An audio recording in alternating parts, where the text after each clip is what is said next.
And good morning, good evening. Good morning, good evening. Good evening, good morning. Good morning, good evening. Evening, morning, wherever you are. How you doing? This is your Sensei Al Bob at Dreamy Dreamland with Sensei Al Bob, and welcome aboard. And don't believe a word I say. This channel is just for your entertainment sake, And if you're a snowflake, if you believe, you're going to get all upset about something I would leave. Otherwise, it's all good news. Uh, so every time there's a big splash, you know, Sensei Al Bob, what's the big splash? The big splash is when the same as it ever was, the day after tomorrow, after tomorrow, after tomorrow, gets so intensely you can't take it anymore. They roll out, in corporate speak, it's called a disruption. And that's what Dooney Chump was. He was a disruption. And if you actually look at what he did and what Obama did, what Georgie did, what uh, Billy did, what Georgie did, what Ronnie did, it's all the same stuff. All the same stuff. So what really matters is what do you do to make a difference? You know, all the rest of this stupid stuff where do you really think you are your bag of water? Is that what you think you are? Well, if you are, you're going to be totally distraught by what's going to happen to your bag of water. Like I'm in my 70s, and so things will constantly happen to my bag of water. And if I were to get upset about it, I'm curtailed, not curtailed. My bag of water is curtailed by my uh, connection to the bureaucratic medical model. United States, 4% of the world's population had 20% of the world's death from 19, right? It had 38% of the world's in ICUs. Well, most of the places like India, they don't even have ICU. So, it's apples and oranges kind of thing. But I would say starting end of August, early September into September, Halloween. By Halloween, it's going to be like the movie Halloween. And basically, we are going to have a spike by a variant that will make India look like going to Dairy Queen, right? And why is that? Why, the richest nation in the world, aren't we ever prepared? Because we are, go to Mr. Wolf, the economist. I don't forget where he's an economist, but he's got all the numbers. And again, when I first took my first course in demographics, hey there, Anthony, will the flood be like the one? Well, Australia Aborigines, it could be, and we had rain for 10 days straight here. We got 5 inches of rain. And I was trying to be so careful not to get because the water has been turning my feet into diabetic sores, and then they want to chop my legs off. And so I was being so careful not to get wet that I didn't realize. I've been walking up and down these hills forever, but not this wet. And the grass was I was like hydroplaning across the grass. I walked on a place where I normally walk, no problem. Whee! And I did a triple somersault, great for the Olympics, and landed with both of my legs like this, going the wrong way. And, I couldn't even breathe. And luckily it wasn't, raining at that moment. I might have drowned. And I crawled over and, I got in my car. I went and bought 2 bags of ice and then kind of laid in the ice. And the next morning, my legs were really hurt, like, got to go to better call Mako. I would have, they would have been purple and all bloated, but they weren't. They would look pretty okay. I mean, I'm a medical kind of guy. I kind of know it's just super duper sprained. In a lot of ways, sprains can be more painful, more. Yeah.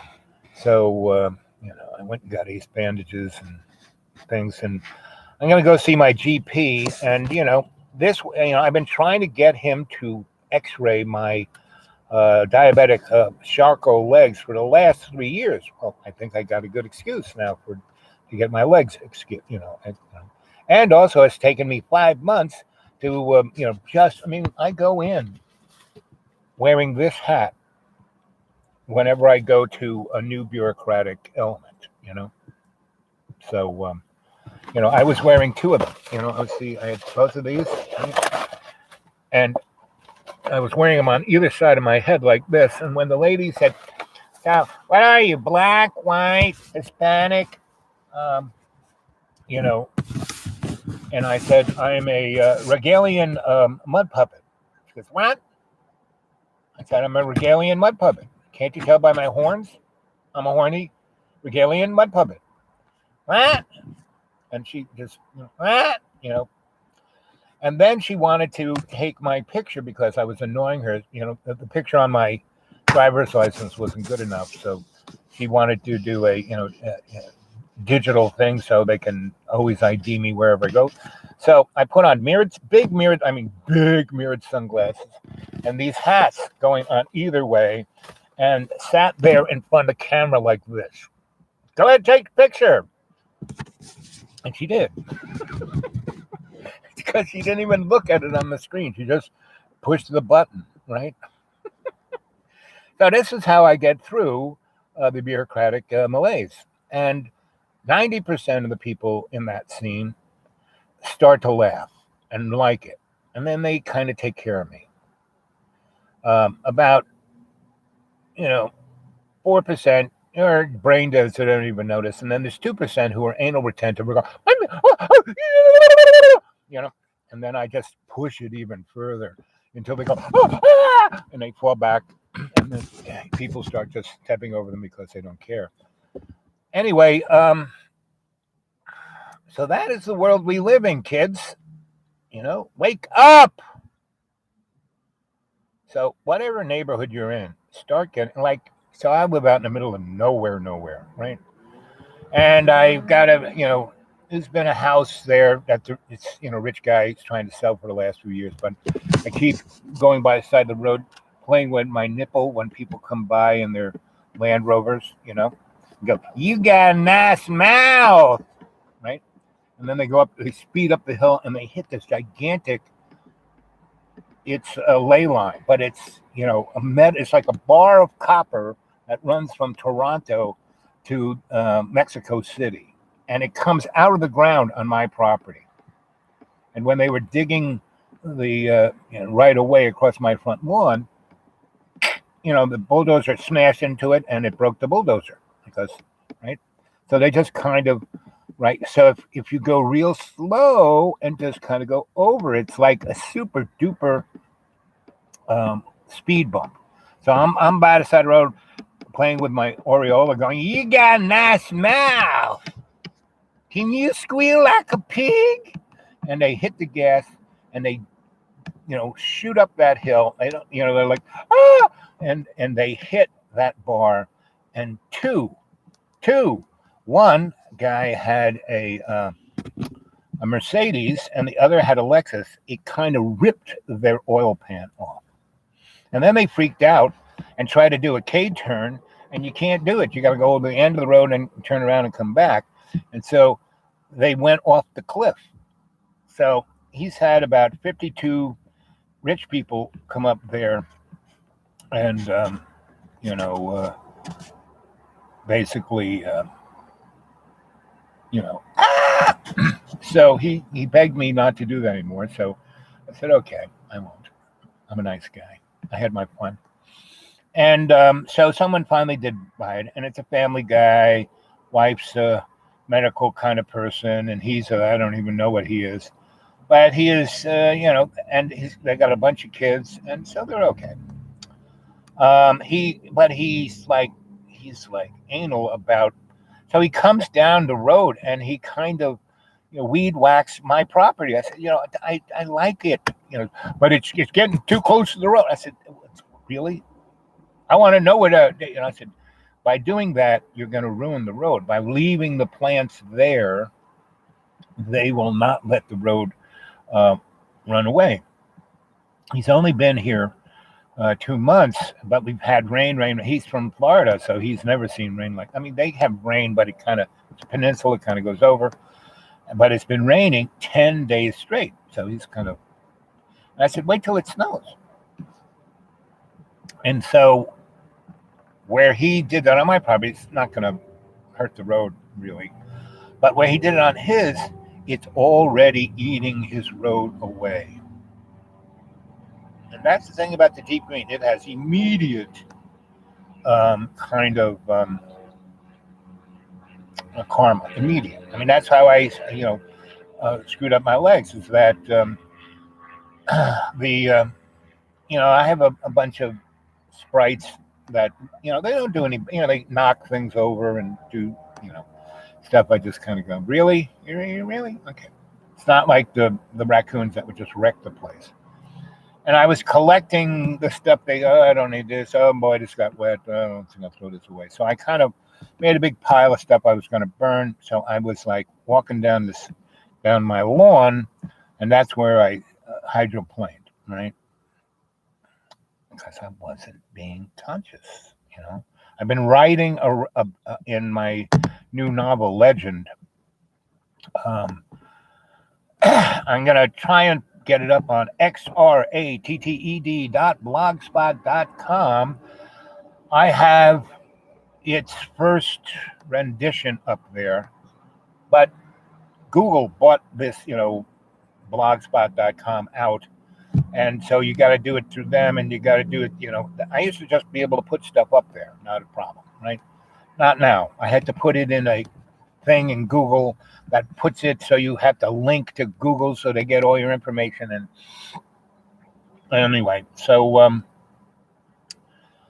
so the first, but I'm already at, rewrite 400 of this. So you get the rough idea of what I'm talking about. So a legend is, it's called Our Legends Anthology. So it's a bunch of short stories about anywhere from 2 to 20 pages each, and they all kind of link. They're all these different characters.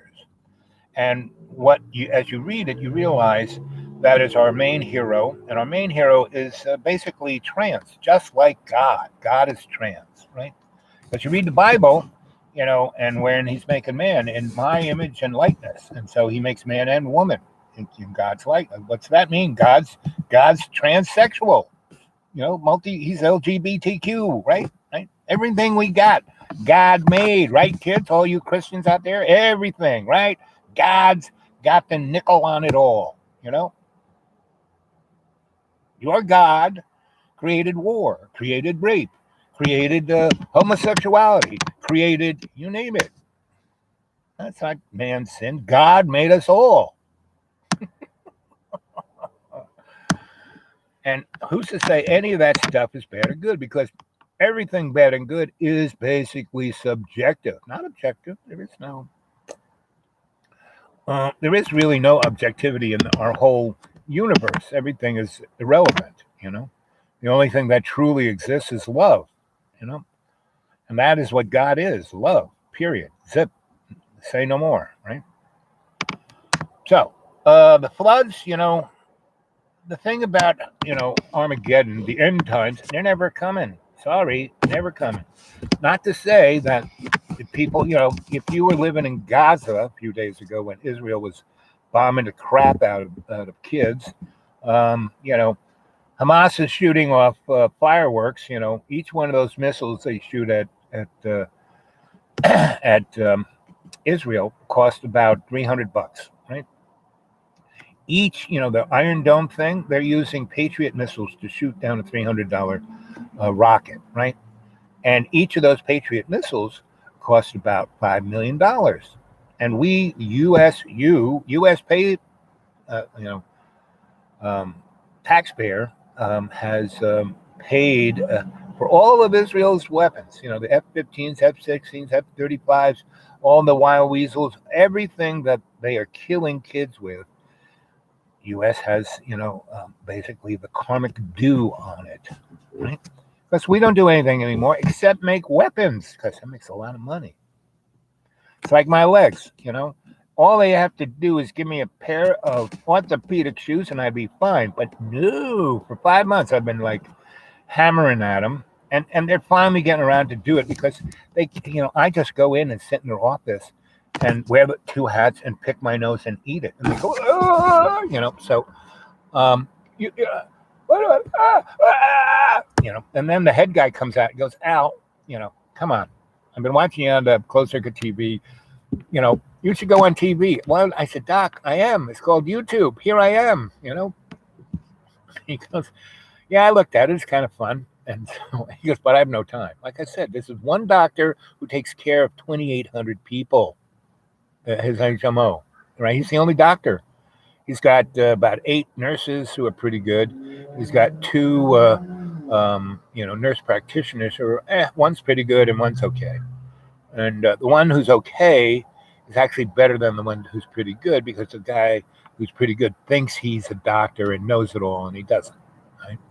The other girl, the girl is like way more empathetic and way more serious. Meaning, they gave me an antibiotic because I started to get sores on my feet, and yes, I could be septic, but the one thing that tells you whether you are is an X-ray. Well, he got me the antibiotics and said, here, take these, right? And I looked, I said, this is a full spec, this is like a nuclear weapon of antibiotics. I don't need this. Give me this. And he goes, I'm the doctor. I know it's. And if I don't do what they say, I don't get any health care, And that's why I took the jab, because if I said, well, I'm not going to, and they said, well, so. And my other thing, a friend of mine told me that 90% of the jabs in America, especially to the older folk, were just saline. And basically what they want to do is go after the youngsters, right? And basically make them infertile. This whole thing is a scam. Again, go back to the big splat, a rebranding of the same old same. When they, if you go to the Georgia Stones, the powers that be want the population to be 1 billion to 500 million people, so that, that 2,000 or 3,000 people who rule the planet, the rest of us will just be their slaves. And the hard work will be done by robots. It'll be very similar to, Steven Spielberg was tapped to give the sheeple the 411 on what's coming down. So he did a movie a year or two ago about Player One, right? And everyone's living in these stack and pack cities, that are not even in the city where the rich people live, but on the outskirts. And they kind of trudge in to do the menial work, and they're always got their visor, and they're always on the internet, right?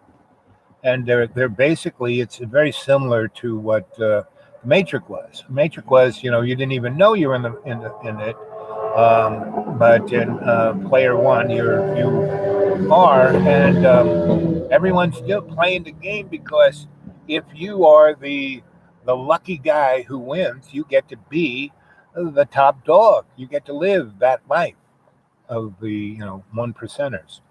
And that's how they haven't, people go, well, they've kidded us by saying the rich doesn't, that 1% doesn't exist. There are people ruling the world.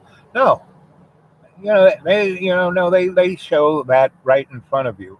No, what they do is say, if you work hard enough, you do what we say, if you play by the rules of the game, you could be one of them. Not really. Good old George Carlin had it right. They belong to a club and you're not part of it, So anyway, good news. What are you doing to make a difference? What are you doing? Meaning, every time I go out here, no matter how I feel, I read 4 or 5 people's palms. And once out of that 4 or 5 people, maybe I reach them all. They'll go, oh my God, because, I can read them like a book. And especially people I don't know, because then I'm not, prejudiced by what I know about them. I just look at the things I can see. So, and they're like, oh. And so, yesterday, I read this kid, to the T.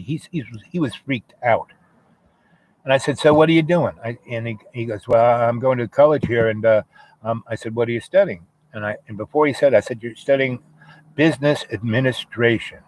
And he goes, how'd you know that? And I said, I can just see it on your face. I said, buddy, if you're doing that, by the time you graduate, owing $300,000, you're going to still be working here at Walmart's.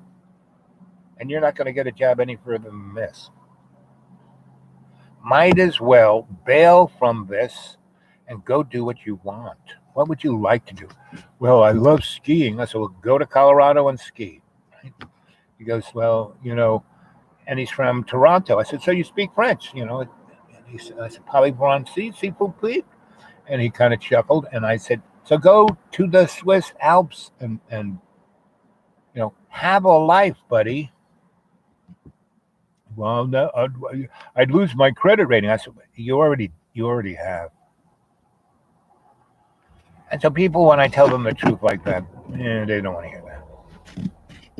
So my neighbor, who's a nice enough guy, but he is armed to the teeth, and we're living out in the middle of nowhere, and no one's going to bother us.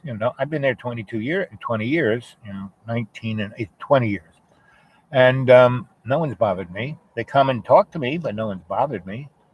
But he's got all these signs about how he's going to shoot you if you come on his land, and basically that's like advertising, hey, I got guns. And that's the only thing people will steal around there, So anyway, there is no need to be scared, if things really got zombie-like, they could come up to me and I would, just like I do with all the kind of crazed animals that live around me, I kind of rub them behind the ear and go, it's okay. A friend of mine has this really, really abused pit bull. He's trying to bring it back to reality, and he comes to visit me, and the dog's always trying to kill my friend, but I always have these hot dogs in my pocket. And so the dog could smell me, comes right to me, he's looking at my pocket. I go, hey, you want a hot dog? This means sit down. He sat down, right? This means stop. He stops. This means lie down. He lies down. I said, here's a hot dog. Right? Then I go and sit down, and he gets up to come towards me and go up. So he stops. I do this. He lies, all the way down. And then I go like this. He comes. Give him another hot dog. Then he sits at the side of me. Just sits right down, not all the way down, but sitting right next to me, keeping an eye out for me, right? And I break one hot dog into little bits, and I said, okay, you got to eat this slow. I'm going to put the hot dog right up your mouth, and you just kind of take it with your lips and your tongue, and then chew it slowly. Don't suck it down. And he does, right? And then his master, who's a nice guy, who's really trying to do right by this dog, the dog goes, I go, no, he's your boy. You got to take care of him. He's okay. He's trying. He took you away from the people who were really hurting you. You can come and always visit Uncle Owl. I'm always here for you. And so there are 3 or 4 neighbors whose all their dogs come, they want to get away from their owners, and they come and stay with me. And that's the best, because they come and stay with me. They give me company. We play ball. And after a while, I said, okay, you got to go home. Go home. Go home. And they do. They go home. And when they don't, they stick around. Everyone knows their dog is probably at my place. So they come, and get them. And they don't want to go. And so no matter who would show up, I've already had a number of folks show up on my door in the last month or 2. And I'm having more come in the next weeks. So And if you live in the States, and you got a phone number that I can call, go to the Dude Awake 42 at Gmail. Leave me a little message. I'll get back to you. And if you want to come visit, you can. And I have to thank whoever dropped the $17 into my PayPal account. Yes, it is working. So that means the rest of you have no excuse. Throw something into my PayPal account. And I would duly appreciate it. And because I was, I was almost going to the emergency room, but I went by there because I was in the neighborhood, and I just said, "So hey, listen, I think I got something wrong with my legs," and I kind of drove up to him. You can't be here. There's some, emergency vehicles. Well, I said, I might have an emergency. I can't walk. Oh well, let me get it. I said, so if I come in there, I have Medicare. This guy's taking care of me. What's it going to cost me? Well, after we charge everybody else something, you'll probably have to spend $300. I mean, that is just to walk through the friggin' door. And so I said, well, okay, I'll deal with it. So I'm going to wait till I see my general practitioner and then make him take the x-rays, because then they won't cost me an arm and a leg.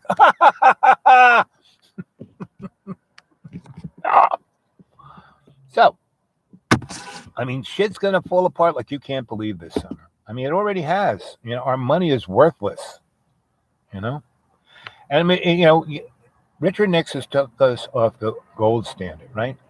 And so why did the dollar still stay hooked to the oil? Why? Because Mr. Nixon gave Mr. Rothschild all of America, all of the land, all of the city's utilities, go look. And that's why all these fires are happening out in the West, because they want to push the population into these super dense stack and pack communities and turn them into slaves, And where I am, there aren't enough people to stack and pack them. So we're we're being gentrified for sure, man. The rich are coming in here like gangbusters. And the poor holler folk don't have a friggin' clue. But I don't think the rich are going to last, because there still is no internet or TV or satellites or anything that the mindless rich need. And they're not even rich. They just think they're rich. Just because, you make a six-figure salary doesn't mean you're rich. Because you usually, I made a pretty good living working for the desperate lawyers. And I played the game, and I bought this and I bought that. And I just didn't work that hard. I mean, I made a pretty good salary for 11 weeks work, right? Working as an electrician all the time. My business made a lot of money, but I had a lot of employees. So I never made more than 50 grand. So at a certain point, I kept the business, and I basically handed it over to my employees, right? I said, you guys run it, do it. I'll come once a year to, pay the city $50 and sign that little piece of paper so the license is, so our business is still legally licensed. And you guys, you do all the work, you get all the jobs. I had this big list of clientele, and so they didn't have to do that. And I had 8 employees, and all of them were amazing electricians. 3 of them got their own license and started their own house, and then had their kids, started a whole thing where they could make money beyond just a good salary of like running my business for me. And they, everyone else, got to go to school, got to, do their dream. Lots became artists, Kiki Smith, good example. Go Google Kiki Smith. She was one of my helpers. Now, she did come from money. She never had to worry about that, but she was one of my electrical helpers, and a number of other people who became pretty well-known artists. And they had it in them, and that was in their gene pool. I mean, they had the connections, and we were building all these art galleries. So they're, OK Harris, the guy who ran that, I forget his name, and Brooke Alexander, and that's another place I built, and a few other big time galleries. The girl, Mary or Susie or whoever the first big gallery was in the Lower East Side. So all my helpers who were artists got signed into those and became pretty rich and famous. Let's see, who else is, what are we saying here? Let's see. There is also evil. Well, evil, again, is a subjective thing, The Nazis thought they were doing the right thing. One man's book burning is another man's, you know, um, people who are going on about, we can't have all these black people telling what happened. That's killing our culture. No. Sorry, evil. When you put in the context of reincarnation, evil is just part of the magic wheel, the roulette wheel of karma, right? So, all those kids who got whacked in, by the Israelites a couple of days ago, why did they die that way? That really bad way. What evil were they doing, right? And now we can't say anything bad about Israel's right to protect itself with billion-dollar weapons when the other guys have, Acme fireworks. Evil is in, if you have an ego, you have evil. Because you think you are it. You know what's going on. It's all you, baby. You are God's voice. Good luck with that. Ow. I don't know nothing. Don't believe a word I say. This is all laughs and giggles. And I've been so here's a good picture. Do I have it? Yes, I do. Look at this picture. Here's me being an anthropologist, right? There's me, right? The guy wearing net over his head because the insects in this is the Nookumba, the Northern Territory of Australia. And see I think 9 people, right? There was a tribe of about 1,100. And the corporations found out there was gold, uranium, titanium, and coal on their land. And so instead of going there with the bus, okay, kids, get on the bus. We're going to take you someplace else to live. They just went out there and shot them all in the head. And these were the people who were out picking berries, right? And so they, didn't get shot in the head. And the woman holding the baby, she was a little girl, around 9 when that happened. And the government came and kind of shushed them off their property and put them in the Christmas Creek was really, like death. And they took the little girl and put her in Aboriginal school to try to wash the Aborigines out, try to train her to be a nurse. And she did that up to a point she couldn't stand it, so she went back to take care of the old folks. And so I and my Donna Ann, we showed up there about, I was working for Australian government. I was working for the avant-garde theater of Australia, and I built a big, beautiful, took a factory building and turned it into a great artist place. And out of that came Circus Oz with Punch Hawks. You go, Google Circus Oz and Punch Hawks. She was pretty good. She's a really great photographer, great poet, she wrote a novel called A Monkey's Paw, A Monkey Something. And it was a story about, and Melbourne was the art center, the deep art center. Sydney was like the Hollywood. And everything always ran 10 years behind America. So when we got there in 77, it was the summer of love, all over again. I experienced the summer of love, and Donna did, and she was in California. I was on the Lower East Side. Go see the movie Across the Universe. Give you a real good sense of what I went through in the 60s and the lower.